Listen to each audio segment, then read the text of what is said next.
ladies and gentlemen. Welcome to the next edition of Saturday Night Roundtable of the IAPN PRC Saturday Night Roundtable. My name is Edward. I'm your head host today, and I have my panel with me and my co-host with me. And we'll start introducing ourselves. We'll start with Earl. Good evening. I am Reverend Earl Silverwolf Williams. I'm the owner and host of Iowa Pagan News Radio and Prairie Land Radio Network. Patty. Hi, my name is Patricia. I'm a co-host to the Roundtable we have on Saturdays, and I'm also a media manager for Metaphysical Times. And Sharon Diaz, Third Generation Grey Witch. I run 4 groups on Facebook. We are Witch, we are Young Witches, My Craft, and we are Witch Latino. Nice to be here. Thank you. I'm Reverend Pamela Maxwell Griffith. I run the Virtual Circle on Pagan World and on YouTube. I also run the Red Tent once a month, and I run what we call our special services that we run through the Corellian Network. Hi, I'm Roderick Edwards, author of over 20 books. I am the token non-pagan, so you'll probably beat up on me a lot. I'll be here. I actually thought this was Hollywood Squares, but I'll do it. Cool. And I'm also going to say good evening to both Patsy and Jessica for tuning in as usual. Thank you, too, for joining us tonight. Okay, tonight's topic is a very interesting one, ladies and gentlemen. We're going to discuss the nature and origin of the soul. Now, in many different religions, including our own, in paganism and even in non-paganism, there is a mention of a soul or a spiritual essence that is that's part of the physical body, that's part separate from the physical body. Now, a lot of different religions have different beliefs on the soul, and what I would like to do today is discuss some of those beliefs with everybody on the panel and see where their perspective on what the soul actually is and what its nature is.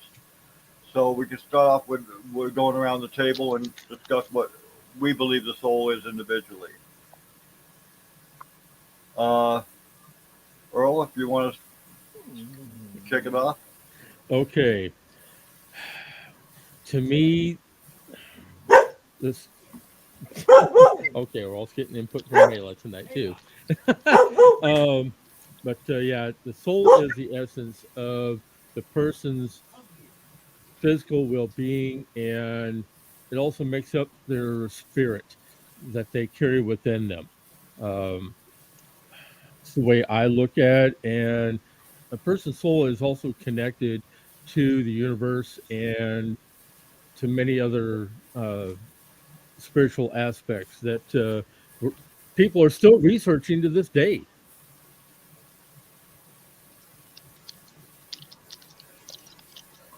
Go ahead, Patty. Oh, I would agree with what you're saying, too. I believe that the soul is a spirit being. I believe when we pass, our soul just goes back into the stars like stardust. So that's where I believe our souls go. And then, like he said, it's the essence of our being. So I also agree with that as well. So that's how I think of it as an individual. I always looked at the soul as really as complex as this.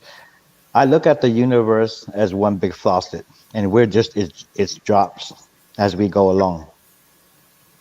What we form in our lives is what the universe wants. Maybe it doesn't. We don't know and judge unless we ask the right question. But the soul is a mysterious thing that I think we could never figure out, but maybe we can if we just push right. Soul is an interesting concept. My background is in my father's family is Native American. And it's interesting that they consider everything to have a quote unquote spirit, the animals, the woods, the stream. And if you go back far enough, the actual word soul wasn't really written down until the Saga of Beowulf in about the 8th century. So soul is what we look at as after we die, what is left over. But to the natives and to a lot of older spiritual paths, the soul was what was made you different from somebody else. It wasn't personality, it was the soul that you carried within you. So your soul shaped you, or you shaped your soul, was always a bone of contention with any of the clergy, priesthood. In Native American background, your soul is what you needed to make you well. And if your soul was sick, then you became physically sick. So what they were treating many times back then, not just the physical body, but sometimes the soul. It was an internal problem. A lot of mental health issues at one time were considered to be problems with your soul or your spirit, however you deceive it. As far as I see it now in this, 22nd century, so to speak, the soul is, everything is comprised of energy, and we've proven that over the multitude of years we've been testing things. Everything is comprised of energy. So when you die, although the outer body stops, there's still an amount of kinetic energy built up in your body. That's why you can, as a child, I don't know if any of you have run across the carpet and zapped your little brother or sister just because you could. That was a fun thing to do up north when it got cold. But you're comprised of energy. So that energy, once the physical body goes, that energy has to go somewhere. And that energy, in our tradition, we believe it goes to the Summerland, and then it's called back again because we believe in reincarnation. So our soul takes a little vacation, kind of chills until it's needed again and comes back. That's where we get the phrase old soul from. So you meet a child who is incredibly wise beyond their years, it's considered an incarnation of an older soul. So that child didn't get a new soul, he got an older one, which comes with much more magic. So that's kind of where we're at on that path. Okay, Roderick. I'll probably come more from a Greek format here, or also Christian or Westernized. So Aristotle and some of these other ones, they believe that the body, the human body, actually human attributes. You have body, soul, and spirit. So soul and spirit are two different things in the Greek philosophy and in Christian philosophy, and even in Jewish philosophy or Jewish religion. It's the breath that somebody said energy, which is true, but the breath of life. It's the thing that gives you. Now, there's a question. We'll get into this further, I'm sure, but the question is: soul. Can every creature have a soul as opposed to a spirit, or do only humans have this soul? And so that's what's different. A lot of religions will say only humans can have soul, but things can have, humans can have spirits, but things can have souls. Dogs and places and inanimate objects, trees, but only humans, at least the Greek philosophy, it's not my opinion, it's Greek philosophy, is that only they can have spirit. Okay. I'm sorry, go ahead. Now, my essence of soul much agrees with Pamela's in what I believe the soul is. The soul is nothing more than energy. It's comprised of energy and kinetic energy that's left over, and it borrows a mortal vehicle from which to assimilate knowledge or information for the Akashic record. Basically, the energy cannot feel, taste, touch, smell, see, hear. It has none of the physical five senses that we use to assimilate knowledge or information. So what the soul does is borrow these mortal vehicles from which to incorporate this knowledge so it understands and be able to comprehend the knowledge so it can relate to the Akashic record. And thus at the end of its journey in this physical form, it then goes up into the Summerland. As Pam mentioned, this is my viewpoint of it, goes up into Summerland and then reincarnates later on to make the other life choices and stuff like that it hasn't made in the previous life, thus continuing its growth and its evolution. Now, the difference between soul and spirit, as in the Greek and the Roderick had mentioned, is the essence of you had made the question come into play: is spirit and soul two different things, or is it one? Now, that is an interesting question and one that has not been really answered. And if they are the same, do all things have a soul or spirit? Now, in Native American and older cultures, in animistic society, all things consisted of spirit and spiritual energy. Now, it was an animistic society. Now, what defines a soul and spirit is the differentiation, and that's something we can get into if you guys wish to continue this topic. Because I'm curious about that myself. It's an unanswered question that we might have some answers to. I think a lot of conflict comes in when someone says soul. I think a lot of people don't know the difference between a soul and a spirit. When you speak with people and you speak with other clergy from other denominations, their interpretation is always soul. You're born with a soul. In Catholicism, you know, you're born with a mortal sin. Your soul gets dirty. You go to confession to get it clean, kind of thing. But I don't think anybody in those more the formed religions understand the spirit side of it. That tends to be more with the multi-deity faith-based paths, where you see spirit in other things. And I think if we look at it, I think we're almost saying the same thing, very similar, but there is a difference. The soul, according to standardized religion, is what animates you and makes you quote unquote different from the animals, because we have a soul. Animals have spirit. But if you go back to your Native American teachings, spirit, everything has spirit. The trees. I mean, if you've ever seen the Carillion, what they call Carillion photography, where they'll take a leaf and pull a piece of it off and photograph it negatively, and you'll still see the outline of the piece they tore off. That has been interpreted by some as part of the spirit of the tree, remembering what has been taken off, very much like phantom pain when you have a limb amputated. You get that phantom pain, like, you know, it's hurting and you can't be hurting because it's not there.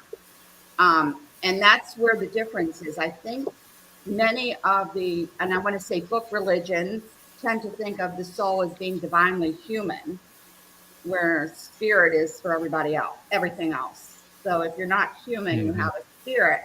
But if you look at the older paths, even Buddhism, Taoism, Zoroastrian, we all have spirit. Everything has a spirit. A lot of the East Indian religions also, you know, talk about spirit. They don't talk about soul. It's the spirit of the person. They treat mind, body, and spirit. So they differentiate between the mind and the spirit. And that's also brought up some controversy, because if you do, quote unquote, have a soul, where is it centered, in the body or in the mind? That's a good question. Roderick, you have any comments on? Well, I would agree with everything she said, and just adding one more point. In at least Christianity, and perhaps even Greek philosophy, they also see humans have spirit. So we have a spirit and a soul, at least in Christianity, because some people, according to some faiths in Christianity, are born. The question is, when do you get the soul? At least in Christianity, when do you get the soul? Do you get the soul immediate at conception? Do you get it later on? Now, there's been discussion. Aristotle and some of the other ones said, well, after 40 days of gestation is when you get the soul, or when you take your first breath. There's been discussion as to when you actually get this soul in Christianity, at least. Now, what I've been told by a friend of mine who's Native American, he said the soul is already premeditated for you. Right, and there's some Christians also believe that. There's some Christianity that believes that, but some Christianity believes that it's given genetically, and almost as if as you get your two DNAs from your parents, you also get your soul DNA from your parents. There's different views. That might be a Protestant theology. Catholicism, That on sounds the other hand, like Protestant. No, Right. I was raised Roman Catholic, Right. pre-Vatican, so I was raised in the old school. No, their idea is you have a soul. Well, there's also That's it. That's it. There's no spirit. Exactly. That's right. Your soul. That's it. It's cut and dry. You're born, you get a soul, and then you're born with original sin, so you have to make sure you get rid of that little spot off the soul. You take Or it you're gonna be paid. good. Tide really helps. Yeah. That's not very nice, but it's true. No, it's That's how it's described as you're a child in Catholicism. right, Roman Catholicism, but I'm talking about Protestantism, Greek Orthodox. I'm talking about more of a big gamut. Well, Greek Orthodox Greek Orthodox is nothing more than Eastern Rite Catholicism, is exactly what it is, the Byzantine Empire, because obviously Rome was not where Catholicism started. It was started in Constantinople. For a long time, there were two priests. You had a Byzantine priest and a Roman pope. You had a Byzantine pope and a Roman pope. For a long time, that fight went on, and finally they split over, obviously, the dogma.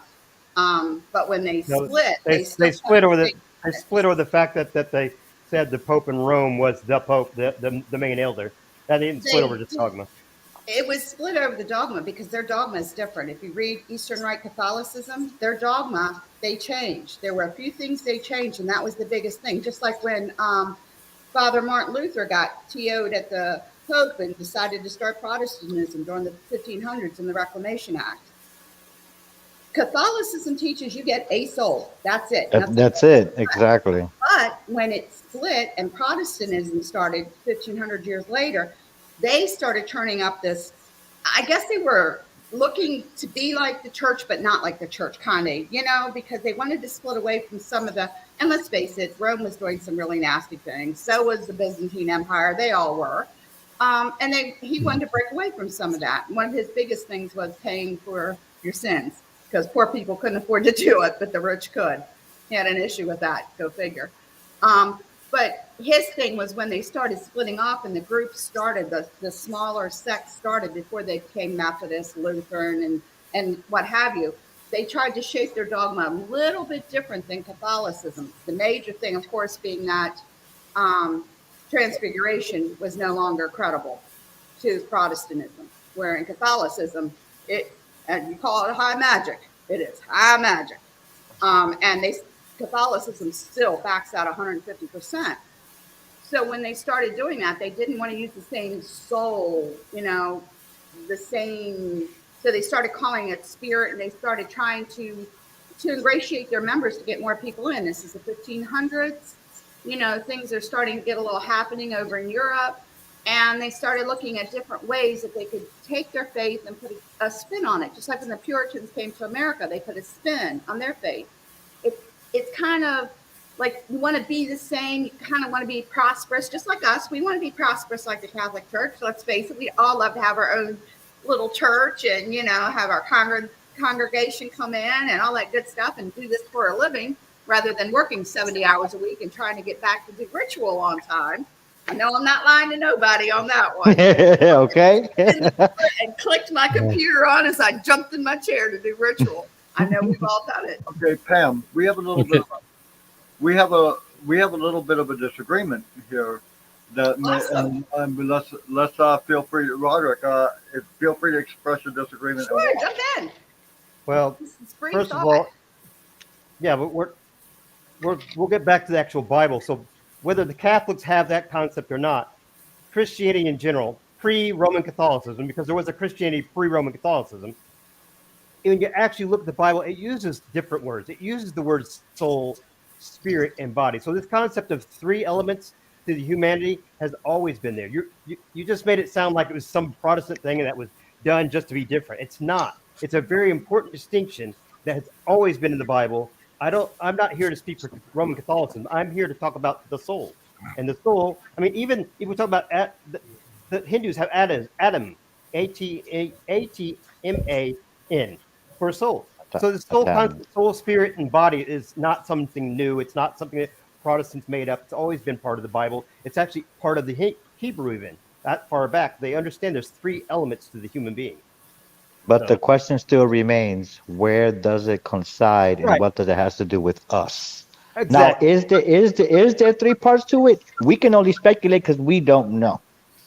Well, I'm just telling you, this is what Christianity has believed. I don't believe what books say. I believe what man do either. So has the Greek philosophy has believed there's three parts of humanity. They borrowed some of this stuff from Greek philosophy.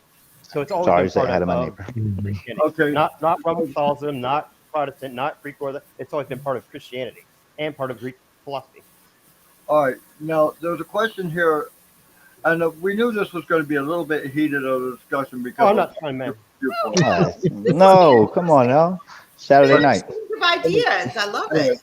But this is an exchange of ideas here. And the exchange of ideas, one person, Jessica, says, does the soul reside in the mind versus within the body?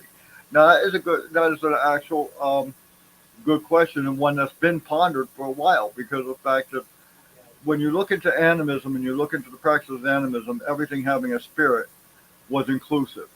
So it wasn't just involving the mind itself or anything. It was a whole entire, as you did mention, Pam, with the whole Correllian photography and everything, how there was an essence or an energetic essence surrounding everything and within everything. That when you took and you cut into a leaf, for example, and you peel it apart, you still have the phantom aspects. Like if you cut your leg off, you still have phantom pain. There's still a belief that the leg's there. Now, does that exist in the mind or the body? Is a good question, because with the essence of the mind itself is keyed into the whole idea, the whole concept of we only use 10% of our brains. Those with higher IQs may use 13 to 20% of our brain power. The rest of our brain is used primarily for physical and structural usage, for like keeping the heart beating, keeping the lungs moving, keeping the muscles moving, and so forth, the involuntary responses. Now the question is, what if we could control or grab into the essence of that part of the brain that we're not using? Where does that take us? Is that the soul essence that we're looking at? Well, I think a good example would be that. Look at the story of the real Jesus Christ, not the biblical one, the real one. I think that he was involved or touched by something that we would never comprehend spiritually. And I think we can lead that example because he is someone with immense power that humans would never comprehend. Yeah, So I magical. think that, exactly. I think it's interesting too, when you ask the difference between a soul and a spirit. Now you have to remember, and I know this, my mother did not speak English. There are words that are untranslatable, and you can vouch for that. There's some things you get a word and it's just like there's no way you can translate it. I think a lot of times we lose things from other wonderful groups, like the ancient Greek spoke. Hellenistic Greek was, and the Bible was written in Hellenistic Greek at the beginning, and then was translated Aramaic and all. But whenever you translate, you lose a lot of words, and you try to guess. And now remember, when Hebrew was written back then, you had no vowels. So HT, H space T could be hat, could be hot, could be hut, could be anything, right? anything. So unless you read it in the context, and that's difficult if you don't know the context. So I've always wondered how much we lost. So we're just not gonna wind up doing one of those say her private message thing. I kind of Going on in the background here. Sorry about that. Hang on. how I feel about that. But I think we lose a lot because we lose that translation. We lose those words, and we all know words have power. So Yes. what word were they actually Trying to implicate, right? Yeah, well, because you know yourself, I used to try and translate for my mom, and I'd be like, okay, it's kind of like this, but it's not like this, and it's kind of not that. And It's not the most accurate. because some words are just not translatable, and I'm wondering how much we've lost because someone has plopped a word in a spot, just like virgin from Virgin Mary. Virgin actually in ancient Hellenistic Greek meant not married. So she was a miss instead of a Mrs. She could have had 20 kids. Easy. Get married. Easy. Still considered quote unquote. Okay. The title virgin meant not married. Yes, and that is. I'm wondering what we've lost over the years, Roderick. Those are beautiful words that we've lost. We don't know. We put our spin on it. I mean, even if I don't know if anybody's done any translation work, but even if you're doing small bits of translation work, It's not easy. It's not easy. Me being Puerto Rican, I'm translating some English words to a Spanish speaking person. Some words are hard to translate. because it's not. You have a specific thing in mind when you say this word, so you can't. It's like, okay, it's like this, but it's not like this, but it's kind of like this, and I'm wondering how much we've lost over the years with all of these beautiful writings, like, the Library of Alexandria. I mean, we don't have the context to go back and look at that and say, I wish. This is what they meant. And anybody can tell you, ask any Orthodox Jew, and he's going to tell you the Bible the Old Testament we look at is nothing like it is in Hebrew. No, it is not. You got that We right. use those words. So I'm wondering, this concept that we're talking spirit or soul, I mean, even where it was harbored, the Greeks at one time thought it was the brain was the one that handled love, not the heart. And then they said the heart handled love. And, okay. So if we can't even figure out where that comes from, I've talked to a lot of doctors. I died twice on an operating table, and nobody was more disappointed than me that I didn't see a tunnel. I didn't hear voices. I felt like I went to sleep and woke up. I was so disappointed the second time. It's like, why didn't you let me die so I could figure it out? But if you don't have that context to go back to, like I died, I kept expecting, okay, did my soul leave? I didn't have the like me looking down on my body or anything. I just kind of lay there and snored. So Not every death experience is the same. I've heard. I know, but when you talk to them, there's always something mysterious about the end of somebody's life, about a spirit leaving. So does it leave from the brain when the brain dies, or does it leave from the body when the body dies? Excuse me, ladies and gentlemen, we have to cut for a commercial break, and when we come back, I want to discuss that aspect a little more in depth of the soul's transgression. I'm sure Roderick had a comment he was trying to make as well. So let's go to a break now. Earl, if you want to handle that one. Don't go nowhere. We'll be right back right after these words. I just walked into this coffee shop. You'll never guess what I found. All the help is deeply engrossed in metaphysical times. You should too. I'm at the Egyptian, 475 Park Avenue in Idaho Falls, Idaho. You get your very own copy for free, and we're open till 10.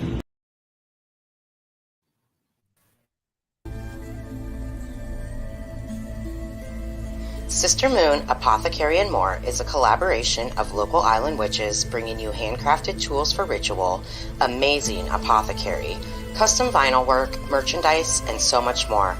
But we are not just an online store. We are a sisterhood, a platform, and a voice for everything that is magical. Join us for our famous Tarot Tuesdays from 11 to 4 Eastern Standard Time for a discounted reading with our amazing in-house intuitive reader and priestess, Wolf Spirit Energy, Beverly Oberling. You can find us on Facebook at Sister Moon Store or on the web at sistermoon.shop. So fly on over and stop in for a spell. And now, ladies and gentlemen, was a brief message from both our sponsors, the Metaphysical Times. And feel free to check out the Metaphysical Times and subscribe to it, if you will, online at metaphysical-times.com. You'll find there's a lot of fascinating articles in there. Also, before we continue on the topic, Patty, was there some comment that you would like to make on what we've talked about so far? I think it's a really interesting topic, and just listening to everybody's views and the different religions it's just so interesting how they all kind of somewhat entwine with each other, so it's very interesting. It really is. Scientifically proven, there is something I did read upon. When you die, there is 7-point-something grams leaving your body physically. Really? Now I don't know what that is. It could be the soul. It could be your last breath. Yeah. But I believe that when you die, something goes out. Just like when you're conceived or maybe preconceived, something comes in. Like you said, it could be something we could remember, or it could be something to start. Mm-hmm. Exactly. Is it true? And They tried to say that they made it proven that when you die, your weight goes down because of your soul. They proved it or something. Like when somebody died, they went and weighed them after they died, and they weighed lighter. So that would make a lot of sense of what you're saying. Yep. Yes.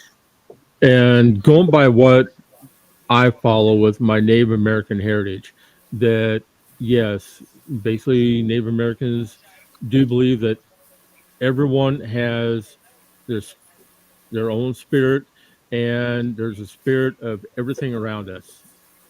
And that is going by what I truly believe in.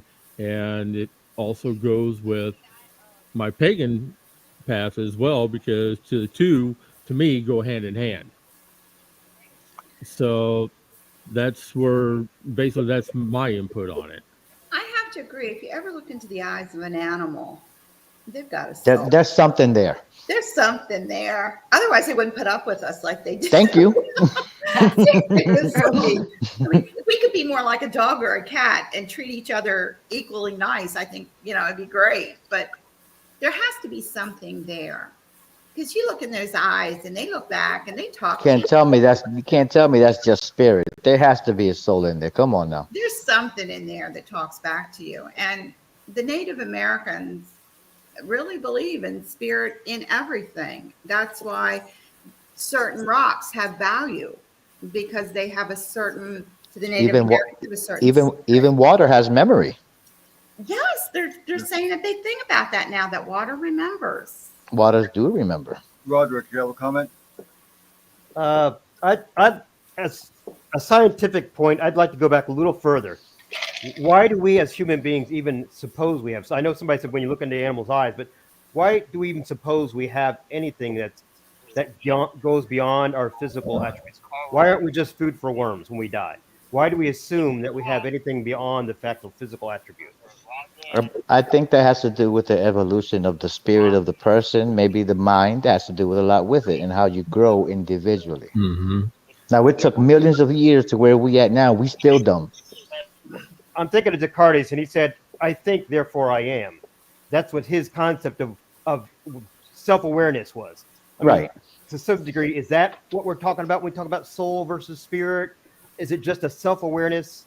Is it the reason why humans can communicate differently than animals, that we actually have verbal? I know other animals do. They have verbal clicks and stuff like that. I have animals all around my house, all kinds of birds and stuff. But you have to admit, humans communicate different than all other creatures on the face of the planet. Why? Is that what makes our soul? I'm postulating these. I'm not giving the answers because I don't know. But I think the soul it is could possible. It's possible we don't even have a soul. There's no such thing. and that's right. That's right. And Ego. that's something to think about. True. Humans have egos. Well, some little dogs do, because they think they're big dogs. But No, true. no. Those little chihuahuas think that they're, 150 pound What are you mastiffs. telling? Now we're talking a little bit on animals here, and the fact of the matter is that we're not the only animal that has a very astute form of communication that is actually intelligible. In fact, the dolphin has a known language that is actually totally translatable into English and has been actually proven to be translated in English using computer science, that they actually placed upon dolphins and whales to actually translate from dolphins into English for humans. And the dolphins were able to totally communicate in the same fashion that we are, in a different language than we have. So therefore, now that brings to this in the question. That was scientifically done, by the way, back in the 70s. Actually, that was done. That test was done in the 70s. And When it comes, I'm sorry, Earl. I mean Edward. Christy says we are the only species that decides whether something has a soul or not that we know of, and I tend to agree with that. We are that, And welcome, Christy. Thanks for having you here, by the way. I appreciate seeing you again. I'm glad you're listening in. But the thing about it is, like I said, we all communicate in various languages, including animals. Does that make humans different because of the fact we have different languages? Does that mean humans are the only ones with a soul because we speak a different language that's more communicable? Because let's put it this way, not all of our languages are translatable or the same as everybody else's, even in humankind. Right, just like an elephant can't speak to a whale. That's very true. Right. I want to get further into it. So it's not necessarily, I know I brought up speech and maybe I got a sidetrack there, but it's a little bit different than that. For example, dogs, they've been around for millennia, right? Priority, or it's not. I'm hearing more sound. Is that from you, Earl? I will. Anyhow, so I keep talking. So dogs, they've been around for millennia, but as far as I know, no dog has passed on the ability to make a doghouse. Hey, you read sense. But human beings pass on. I don't know what it is yet, but we pass on not just memories, but concepts. And I have these brand new little baby chickens in my house, and there's 5 of them. and they're already scratching. They just came out of their eggs 8 days ago. They're scratching on the ground. Who taught them to do that? Nobody, because they're not around a mommy chicken. So it's interesting. You have these little. So the difference. Now, my question, real quick. Somebody put their finger on it.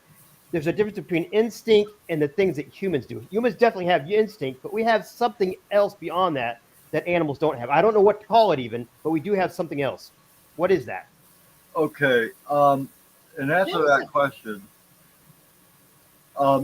there's what's called instinctual nature, and there's what's called human nature. What we call human nature, which is two different entities. Instinctual nature, like you said, humans do have an instinctual nature, such as, for example, defending our families against harm, our reaction to fear. That's all instinctive reactions. That comes automatically. That's not necessarily something that we have to develop over time through learning, but it's something we're born with. Simple reactions to fear and stuff like that are something we're born with instinctively. These are the same thing applies in animals too. But then you have other things like migrating. Birds can migrate without being taught where to migrate. It's interesting. But okay, birds migration. Are you aware that birds migrate because the simple fact is that they migrate for climatic change? They migrate in awareness that there's a difference in in temperatures and stuff like that immediately the flight patterns are actually mapped flight patterns, and that's why they do a V formation to begin with in flight. So when the head leader tires out, they pass into the rear, where the untired one does not move into the rear; he moves into the forward position. And IDS as well. I agree with you, Roderick. Thank you. I'm not hijacking. I'm trying to tie this all together. That what we call the soul, is it? Somebody mentioned this early on. Is it just our mind? Is it our mind thinking about our awareness of everything's around us, different than animals? Maybe we don't have a soul. It's just our awareness. Like Descartes said, I think, therefore I am. However, then we talk about when you look into somebody's eyes or an animal's eyes, you see something else there. There's something that looks back at you. We see that. That's anecdotal, but I'm trying to more scientific. Is how can we tell what the soul is? Kirsty brings up the point. Reasoning, the ability to think and reason before acting. That defines difference between instinct and non-instinct. Can animals reason? Yes. Yes, and Joseph Campbell did a very big thing on actually chimpanzees, and they taught their children, and their children taught their children on how to use implemental tools to get, to like in the ant, they dig a stick in an ant hole to get the ants out to eat it. They teach their children that. The mothers take their children and show their children how to do it. So it has been passed down. And if you take a chimpanzee from one area and take him to another, the others will teach him, and he learns how to get the food where he's at. So there's teachable skills. Dogs will do that. Dogs in a pack that run around the city, they hang out together. They're pack animals, so they hang in packs, but they show each other where to get food, how to get out of things. So I don't know if it's so much we humans tend to be a little arrogant and think we're the only species who can think, and we're the only ones who can use tools. And really doubting an animal. But think about it. These animals have been around longer than us, and they've already figured out how to do things. Bees, for example, use a diverse language for explaining where the best pollen is, where the most pollen is, where to find the flowers that they're looking for. They use a particular language, and it's actually not instinct, but it's taught. It's taught. It's taught. It's something that's taught, passed down. I think flowers will actually put off more pollination to attract bees or different birds to come to pollinate.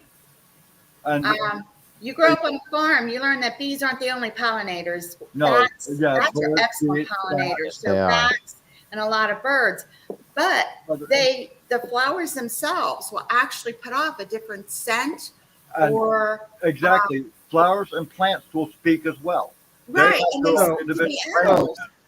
Moving this moving this further, so I get that, and we all agree on that animals learn from each animal. A dog can, hey, this is where you get the bones. This is where you get the best food. If you go to the butcher shop over here every Thursday, you'll get. However, that's what's different between that and humans is somehow we record our history, so we can from generation to generation to generation say, don't do this because if you do this, this is what will happen to you. I got a good example for that. Other animals don't seem to be able to do that. You can only really pass that on with the immediate generation, and then it's lost. Earlier today, I saw a video on two crows. The older crow was teaching the smaller crow how to open a clam, slamming it against a rock. But once those crows die, nobody else is going to know that because they can't pass on that history. But we don't know that either. Well, it seems that we don't know that because it seems like they never, like I said, the doghouse concept. Right.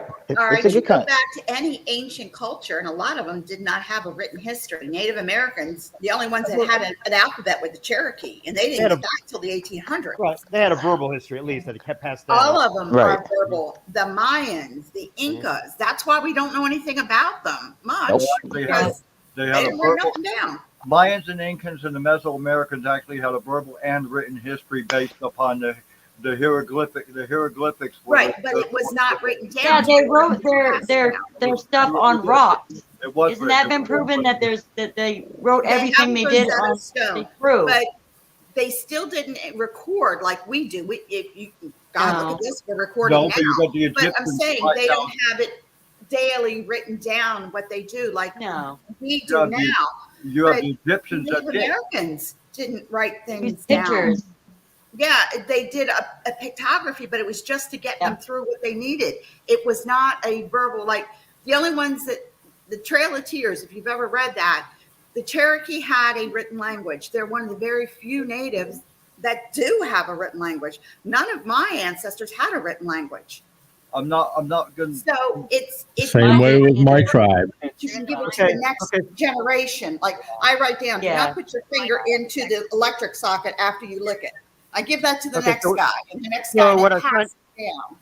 What I was trying to get at is that maybe this continuity that humans have, no matter how we pass it down, this continuity makes us feel like we have a longer existence than other creatures and maybe that's what we're calling a soul because we have this continuity that other creatures don't appear to have, at least from our observation. That's a very interesting thought. But in some old biblical books, I've seen old biblical scholars with animals around them with them already. So who was here first, the animal or the man? Oh, I bet on the animal every time. We're not that bright. We're not as smart as we'd like to think we are. I agree with you. I would have to agree there. I agree with you 1,001%. Like I said earlier, we still dumb. We still not learning. Yeah, we're always been around a lot longer than what we have, and so their reasoning is almost 3 times the ability that we could possibly have. Yeah, you would see them having their wars. Now, Patsy Lafferty is asking, is there actually a written definition of soul? I believe each individual book religion has a definition in either a catechism or like a Talmud compared to the Torah. The Torah has it, but it's also defined in the Talmud, just like in Catholicism, it's in the Bible, but it's defined in the catechism. That's their view. That most of them have a definition, but half their definitions are written by people who were just writing stuff down. Written by man, never guaranteed. Most religions define soul as breath. Right. Most of it, whether because you have a soul and a baby, and that baby's not born yet. Right. We talked about that earlier on as to when, if they call it ensoulment or transduciation is not transubstantiation, but transduciation is the study of when a human being gets a soul. And there's been argument, is it the moment of conception? I talked about this at the top of the show. At moment of conception, is it 40 days later? Is it at the moment they take a first breath? But most religions have understood it as the moment you take a breath. Because even God breathes life into the human being. And that's whether you're looking at the Hebrew or whether you're looking at the Babylonian or whether you're looking at the Christian and even the Greek. They all believe that breath is life, breathing air. So And whether you see that's the that definition or not, that's what they use. you actually see that in other religions too, Right. other than Babylonian. You see it. You see it also in some in a lot of Native Americans that the breath is the life. You see you see it in Eastern mysticism. You see it in Western mysticism, Western theology. You see it in Mesoamerican theology. You see it in virtually all religions that the breath seems to be the essence of life. So, The essence of life, but is it the soul? but that's where the question of that arises, because the essence of life may be the breath, and they define the soul as the breath at times too. But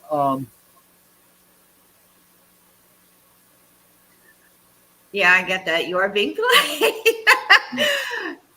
but the thing about it is, when you're defining the soul itself, there is no actual definition of a soul per se. It's all speculative. I will totally agree with that. We've gone over several speculations, as a matter of fact, on what we believe it is, and each one of us had a similar but different concept. Okay, Yeah. and it's all right to have that similar and different concept and belief in it, because of the fact that there is no this. This is a hard topic. Okay, I purposely threw this topic out there because I knew it was a hard topic. I knew it was going to. That's been argued by philosophers for hundreds of thousands of years. Well, So, even Patsy- doctors are arguing over it. To especially if you're at the end of life, where is your soul there? Are you alive? Are you being alive? It's always been that kind of is the person really alive if they're kept alive with machines? Is their soul there? That kind of thought. And is it when the brain stops or when you stop breathing, kind of thing? What my personal experience, I'll share it with y'all. When my grandfather passed, when he passed away, I was holding his hands. A minute and 30 seconds went by of heavy breathing, and then when he finally passed, the weight that was on his hand was not as heavy. It was almost instant. Didn't take a second, didn't take a minute. It was just like almost like that. As soon as he took that last breath of what it was his life, the weight that was in his hands just got a little bit too light. So that always told me that the soul, maybe it isn't something that we can actually feel or see. Maybe it's just something we can't even understand, maybe in our lifetime. No. I really think that we're probably not smart enough. There you go. As much as we like to think we're all, smart, I just wonder, because I do a lot. I'm a passer, which means I sit with the dead till they pass. Sit with someone who's dying till they pass. Done that a few times. Yeah, unfortunately, my last count was over 50. So, but you do see that last breath, and you do see a physical change in the person. There's actually a facial change as well as the rest of the body. I've always felt that last breath was when it left. That's when it. Yes, that is technically when it's leaving. You're gone. That's it. The last breath is gone. You can almost feel it in that person if you're sitting there with them, 10 hours. Even in animals. Yeah, that's why they want the owners. That's why a lot of vets like the owners to be there, because the last thing that the poor animal sees before they're put down, when you euthanize them, is that person, and they give off that last breath. And then I think it's tied to that. In my mind, it's tied. It's like an umbilical cord. It's tied, and when the last breath goes, they cut that connection, and it's free again. Right. And then this shell, what we call a body, is then used to fertilize the earth so that the next generation can come up. And that's always been my belief. And I believe that it's at conception. But what if the soul that we have when we die we become an ancestor or a spirit guide for someone? Then your soul is still put to use, isn't it? You're still being used one way or another. Exactly. Right. That's my feeling with energy. You feel an energy when you walk into the room. Let's face it. Yes. And sometimes you are that energy. I was going to say, sometimes you need to wear the sign, beware of my energy. Mm-hmm. But you feel, even walking into an old home or something, there you feel Yeah, you can it's feel an tangible essence of, especially if you're sensitive to the energies like to that. clairvoyance, clairaudience, clairsentience, Mhm. You and clair. feel it, you smell it, you hear You it. can smell it I exactly. can. I mean, some of It's us with that, horrible. some of us with that ability Yeah. that can do that. And the thing about it is, now I walked into an old building, okay, Excuse me. and this building was built in the 1800s, and I'm clairaudient and clairsentient, so I can not only and clairvoyant. Not only was I seeing the energy flows and the patterns of where I was seeing the dress, the style, and everything, it was like watching an old movie, right? I was also hearing the conversations of the people that had left of their spirits that were left over, their energy that was left over, and I was also like you could actually I could sense the movements. I could tell where persons were going, who was going. I didn't know these people from Adam, but it was like I said, I walked back in the 1800s in this old hotel. You And have that very much at Gettysburg or Antietam. yeah, Yeah. Now, the Boy A Scouts lot are of actually it. allowed to camp on the actual battlefield. If you're with Really? Boy Scouts. Unfortunately, cool. yes. I managed to miss that trip every year but one, and I was like, I really don't want to do this. But Nah, that's not cool. yeah, and I didn't want my son to go because my son is my child, unfortunately, and I knew what was going to happen, and it was an all-nighter for everybody. But I think that that's your energy is used again, whether you come back as a spirit guide, if you come back as a haunting, if you come back now, residual energy is one thing. I'm talking about active energy. Mm-hmm. Either you're doing that, or you'll have these little kids that will tell you stories about their past lives, and there's no way these kids can even visualize this stuff, and they're telling it to not you. only that, you look Yep. at the idiot savant, and those idiot savant children who literally, because of a past life experience, are able to do something in the current life that they're never trained or even like you have idiot savant, what they call the idiot savant, and that's a person like a musician, for example, who like as a young kid who was like 1 years old, and he started playing Beethoven. And I often wonder when that energy is dispersed from us when we do our final. I guess it's tagged or it's told that this is what you're going to do now, and then you go do it until you're needed again, and Earl, then you want to say something? Sorry. Yeah. And we have a comment here from David Larson that I, says, I believe all sentient creatures have a soul, but that they do communicate with us. I will have to agree with that. Mm-hmm. Me too. So do I, because I had an experience. This was back in '90 when my now ex, she had her first apartment, and couldn't find out is the owner of the apartment building didn't tell her this, but it was a old house that had been built back in the 1800s, and at one point in the early 1900s it had been a funeral home. Hell Oh yeah. wow. And woke up in the middle of the night one night to hearing kids laughing and playing, and seeing my ex had some plastic cups in the sink, and seeing those plastic cups go flying across back and forth in the kitchen. And all it took for me is say, okay, kids, it's bedtime. We'll play tomorrow. Because I heard those kids. Well, back in the day before funeral homes, and I can remember in Appalachia when someone died, we had the funeral in your living room, basically. In Puerto Rico, we still do that in some places. It's called the Order of the Wake. Yeah, it was right there in your house. So that's why a lot of houses have that extra energy to them, as I like to put it, when you go in, because you don't know how many times they had somebody literally in view in their living room when everybody coming through, and all that emotion, all that energy. And you stir that stuff up just like when I camped at You will be on overload. Oh, Antietam was so much fun. But I do have a concept about the soul. I also, because this is a personal experience that happened with my mom. After my grandfather passed away, same grandfather, 10 years later, my mom was cooking something, totally forgot about it, went outside. came back inside. I mean, went to the car and fell asleep. In them 10 minutes of being asleep, my dead grandfather, according to my mom, woke her up physically, touched her shoulder, told her to go to the kitchen in Spanish. My mom physically woke up, had to get the fire extinguisher to put everything down. Now, can a soul communicate with us after death? Yes. Of I course had it can. I believe so. Oh, I have the There are actual, ways. my There are ways. grandmother died and visited me, and I came running home and told everybody she had died. And before I could get the full story out, the phone rang and there was a hospital saying she died. See? So I I, think there is a connection between the person, the soul, or maybe many souls can have a connection also. I think everybody is born with the ability to hear, see, and listen. But as we grow up, we're told it's your invisible friend. We're told big girls don't hear that Exactly. anymore.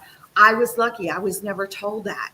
So I thought everybody saw what I saw and felt what I felt. Boy, was I in for a shock when I Okay. expressed myself as a Mhm. young child. But Okay, if, folks, we got about 4 minutes here. Got okay, 4 I minutes, think ladies it's, and gentlemen. So let's go around the table for final words from everybody. Earl. All right. I'm going to chime in one last thing here.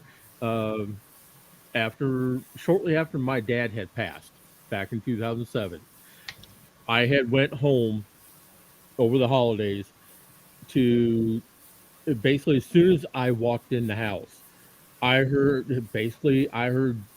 dad very clearly raising holy hell because my brothers were had the house torn apart redoing the house, oops. and they weren't doing it the way he wanted, and he was coming yelling at me over it. And I'm like, Dad, this was not my idea. I have no clue what's going on. Leave me alone. Patty. Oh, me. um, I'm experiencing some things myself in this trailer home that I inherited from my family. Nobody ever really died in here, but I can sense 5 spirits. I'm not sure who they are, but I can feel them. So I don't know how to tap into maybe figuring out who the spirits are, but I know they're here. If that makes sense. Hmm. I'll share some personal. My dad's neighbor's friend George downstairs on the 7th floor passed away last Tuesday. He was 94, and his daughter called me to go to his apartment to help him with something. He greeted me in his room. He said, "Good morning, Ish."